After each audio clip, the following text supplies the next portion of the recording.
Les défis de la Smart City sont connus.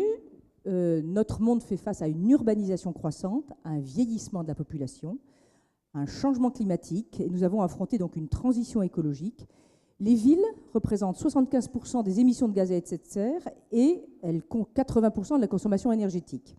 Une fois qu'on a dit ça, elles doivent faire face, et nous avons déjà vu dans la table ronde précédente, à différents enjeux en termes de transport et mobilité, nous allons en reparler, en termes de parking.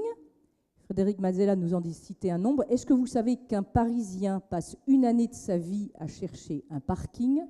L'intelligence, je ne vais pas la placer sur un point de vue philosophique, mais je dirais sur un point de vue très pragmatique. Il y a une définition que j'aime bien, qui n'est pas de moi, qu'on trouve d'ailleurs dans la plupart des dictionnaires, qui dit que l'intelligence, c'est la capacité à connecter les informations entre elles pour inventer quelque chose ou résoudre un problème. Et donc ça, c'est quelque chose qui s'applique à toute forme d'intelligence, en particulier l'intelligence artificielle, et qui s'applique aussi tout au long de l'histoire de l'humanité. Si on remonte un petit peu en arrière à la préhistoire, je vais être très rapide, la personne qui a réussi, je dirais, à maîtriser le feu, c'est quelqu'un qui a simplement connecté 3 informations. Quand je mets ma main dans le feu, ça brûle. Quand je prends la branche du bon côté, ça fait moins mal. Et quand il y a un buisson qui est à côté d'un autre, ça transmet le feu. Et c'est ainsi qu'il a intelligemment amené le feu dans la grotte. Et si on remonte dans l'histoire, on a le même schéma avec Archimède dans sa baignoire, avec Newton avec sa pomme. Et donc on arrive aujourd'hui à la ville intelligente. Nos villes aujourd'hui, qu'est-ce que c'est de les rendre intelligentes? Eh bien, je vais vous donner simplement au travers d'un exemple que nous avons réalisé à Eindhoven. Eindhoven, une ville donc aux Pays-Bas, pour lesquels nous avons mis en place des capteurs un peu partout dans la ville, des capteurs atmosphériques qui permettent de mesurer un certain nombre de polluants. Alors on l'a fait à grande échelle, puisque c'est dans chaque rue, dans chaque place, etc. Et donc ça permet de connecter en temps réel ces informations rafraîchies toutes les 10 minutes. Qu'est-ce qu'on en a fait? Première application, un peu simple et anecdotique. Aujourd'hui, les citoyens de la ville d'Eindhoven peuvent se déplacer en vélo en choisissant, bien sûr, c'est évident, le parcours le plus rapide, le parcours le plus court, mais aussi maintenant le parcours le plus sain sur un point de vue de l'atmosphère. Alors, c'est anecdotique, mais si on veut y mettre plus d'intelligence, c'est ce qu'on est en train de faire avec une université, c'est qu'on dit ces informations qui existent, si on les connecte avec d'autres, est-ce qu'on ne peut pas faire quelque chose de plus intelligent? Eh bien, ces informations, par exemple, elles sont connectées avec les entrées-sorties de l'hôpital, où on mesure les gens qui rentrent chaque jour en fonction de problèmes respiratoires, et on couple ça aussi avec leur adresse personnelle et leur adresse de bureau, et ces 3 informations mises en commun vont permettre de nous sortir des informations donc intelligentes, en particulier sur l'incidence directe entre les taux de certains composants dans l'air, les maladies, je dirais, pulmonaires, et nous donner des indications très précieuses au niveau des seuils que l'on peut avoir, au niveau, bien sûr, des seuils d'alerte. Voilà ce que c'est en gros l'intelligence. Et donc ce qu'il faut peut-être retenir, c'est que l'intelligence de nos villes sera proportionnelle à la capacité de connexion que l'on peut avoir dans nos informations. C'est ça qu'il faut retenir. Plus on est connecté, plus on est intelligent, et c'est vrai dans tous les domaines, en particulier dans des réunions comme celle-ci, qui sont aussi une forme d'intelligence collective. Voilà ce que je voulais dire, et c'est quand on sait ça qu'on pourra aujourd'hui développer des applications qui sont immenses, et j'y reviendrai peut-être tout à l'heure. Les villes ont un rôle central à jouer à ce niveau-là. Quelle est votre philosophie, et notamment par rapport aux technologies de la Smart City dans ces incubations? Et deuxièmement, là encore, comment est-ce que vous voyez, et je crois que vous m'avez dit que Paris n'a pas à rougir, comment vous voyez Paris par rapport aux autres centres? Il faut bien avoir en tête que la Smart City, on ne l'a fait pas pour la faire, on l'a fait pour les citoyens. On l'a fait pour améliorer le bien-être des citoyens, on l'a fait pour améliorer les conditions dans lesquelles les décideurs décident, avec beaucoup plus d'informations que précédemment, et puis pour arriver à un fonctionnement plus sobre, plus économe, plus responsable de ces systèmes très complexes, de plus en plus complexes que sont les grandes agglomérations. Alors tout ça, ça repose sur évidemment énormément de technologies digitales, sur des systèmes indépendants ou pas, les uns des autres, pour gérer l'énergie au plus fin, pour moins en gaspiller, pour mieux utiliser les ressources locales, pour mieux gérer la chaleur, pour mieux gérer les flux, enfin bref, toute une série d'améliorations dans la gestion précédente qui nous sont apportées par les possibilités du digital. Mais ce que je voulais dire, c'est que la Smart City, c'est pas cet ensemble de systèmes, c'est surtout un écosystème. elle est faite avant tout pour ceux qui y vivent. Et de même que nous, entreprises, aujourd'hui, nous cherchons l'innovation à l'extérieur, de même, la ville doit générer en elle-même tout ce qui va lui permettre de s'innover.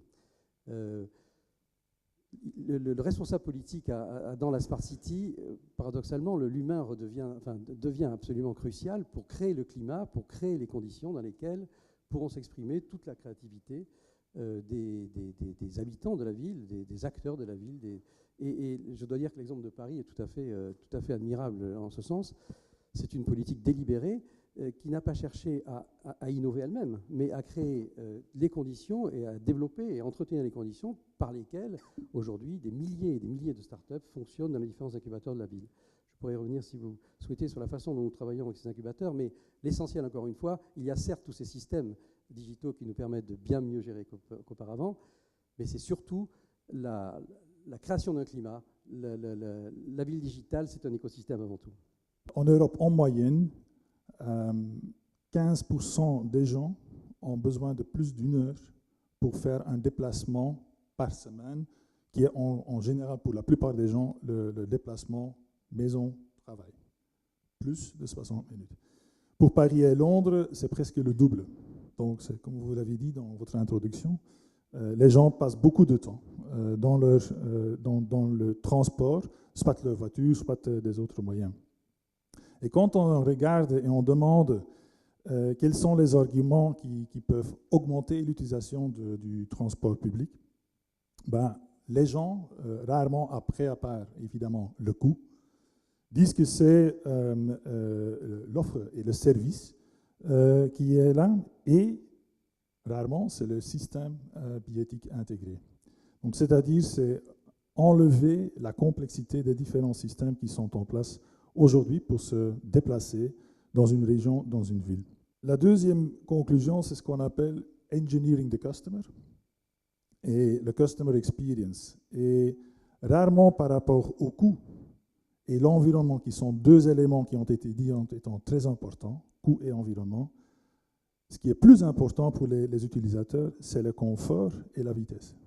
Et quand on dit confort, ce n'est pas uniquement qu'il y a des bons fauteuils ou de la place, mais c'est toute l'expérience d'avoir un voyage en commun.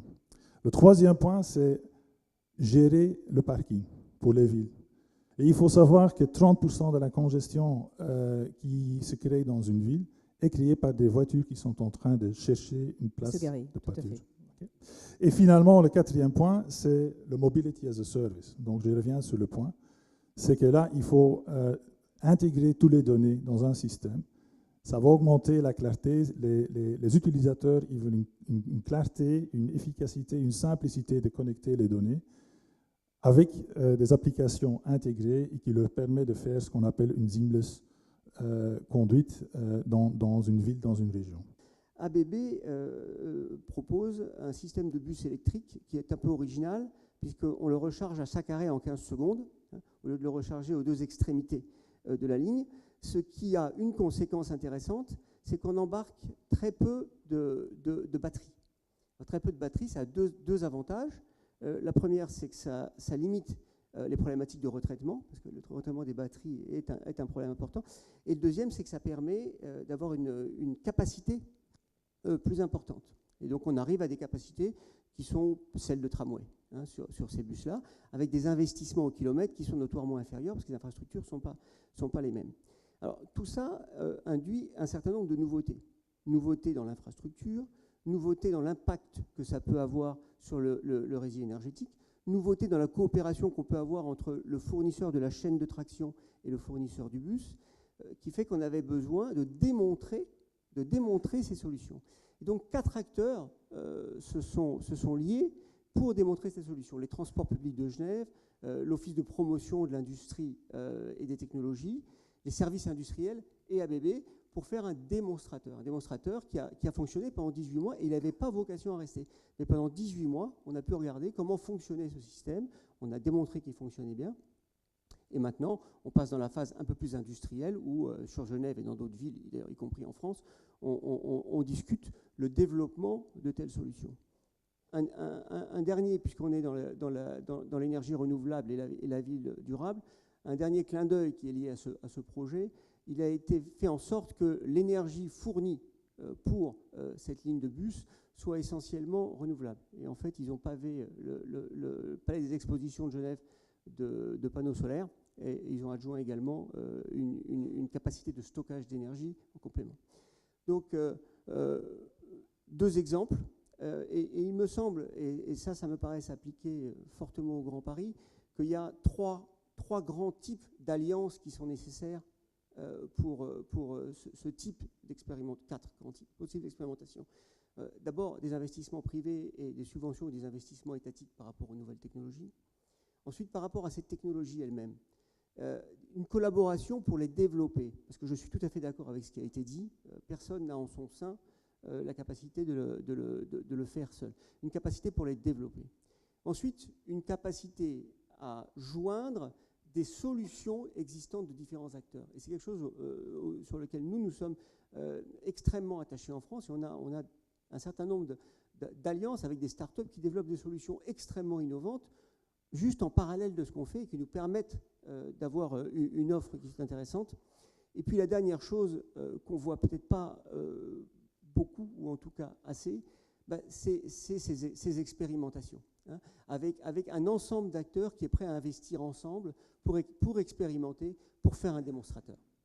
On a beaucoup parlé de réseaux outdoor, d'énergie, de transport. Monsieur Bernard Michel, donc président de Gecina, vous êtes le spécialiste des immeubles durables, responsables, intelligents. Est-ce que vous pouvez nous dire un petit peu, on n'a pas beaucoup parlé de ce sujet, on a surtout parlé de l'extérieur des bâtiments, est-ce que vous pouvez nous en dire plus sur votre vision de l'immeuble intelligent de demain, sachant que effectivement, il n'est pas toujours très facile dans un pays où certes, on construit encore beaucoup d'immeubles neufs, mais enfin, on est quand même un vieux pays qui se réinvente sur lui-même. Donc, je pense que vous avez aussi beaucoup de rénovation et de transformation d'immeubles existants à faire. Il est plus facile de faire une Smart Cities au milieu de la Chine, from scratch, sans legacy, comme on dit.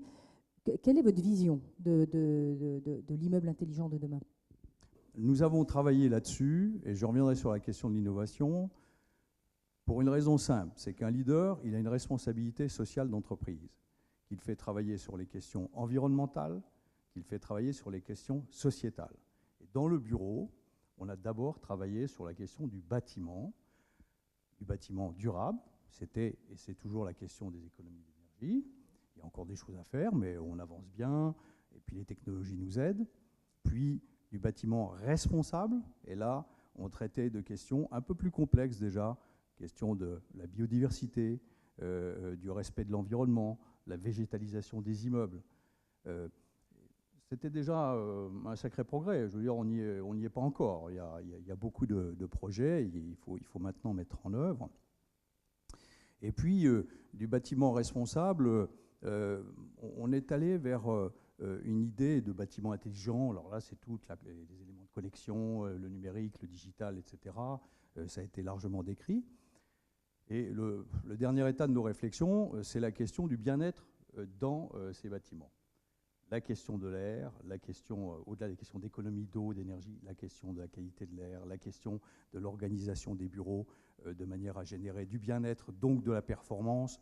C'est ce qu'on appelle dans le jargon la valeur immatérielle qu'on met dans les immeubles.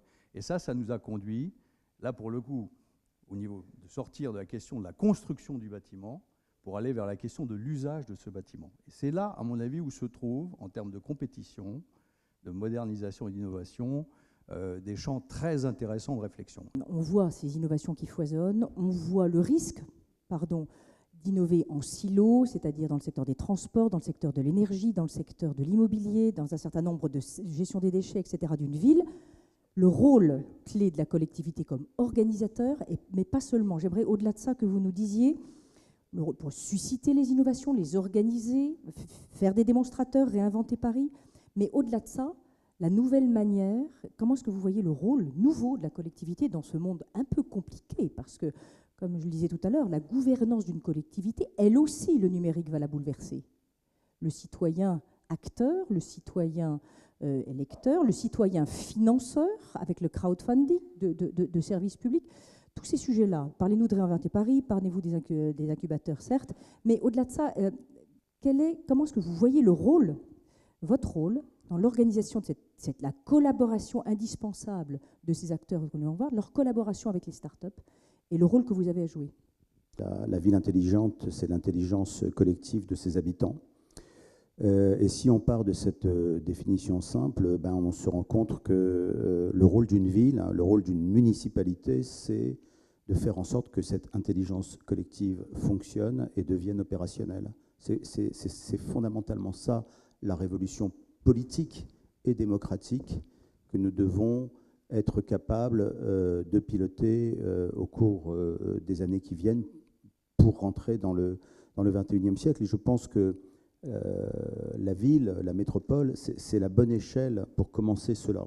C'est plus compliqué à faire à l'échelle d'un pays parce que les objets politiques sont plus abstraits à l'échelle d'un pays, alors qu'à l'échelle d'une ville, on parle de choses concrètes et de choses qui se voient et de choses que l'on peut fabriquer dans un délai raisonnable. D'ailleurs, il y a eu un certain scepticisme au début chez les promoteurs quand nous leur avons dit que nous ne choisirions pas les projets les mieux offrants, les mieux disants.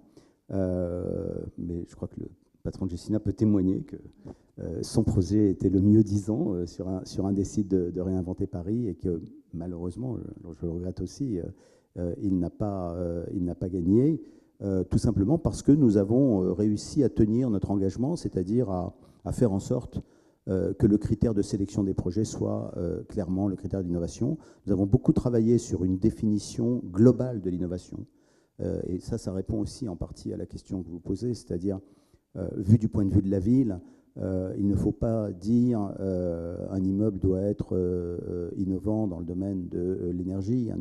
Ce qui est vraiment intéressant dans ce qu'on a fait sur Inventer Paris, c'est que nous avons dit à la société civile parisienne, à la communauté de l'immobilier, vous avez carte blanche pour inventer des choses. Et ça, c'est très, très différent d'un modèle classique où on définit une programmation et on dit au promoteur ou à l'architecte, vous allez nous faire tant de mètres carrés de bureaux, tant de mètres carrés de logements, et puis les logements, ils seront ici, et les bureaux, ils seront là, etc. etc. Donc, vraiment, il faut se rendre compte qu'on a pris des risques, parce que c'était assez risqué. On a été nous-mêmes obligés de modifier l'organisation du travail à l'intérieur de la direction de l'urbanisme principalement, mais pas seulement. Et donc, on s'est dit qu'il était vraiment essentiel aujourd'hui de faire en sorte que dans la profession de l'immobilier, il y ait une dynamique de l'innovation qui soit soutenue, accélérée par la ville. Je ne dis absolument pas que nous l'avons enclenchée. Je sais très très bien que des choses extrêmement intéressantes se faisaient dans les différentes sociétés, mais on a vraiment joué un rôle d'accélérateur. Et là aussi, c'est aussi le rôle fondamental d'une ville. Quand on dit l'intelligence collective, il faut que les gens se rencontrent, il faut que les talents se rencontrent.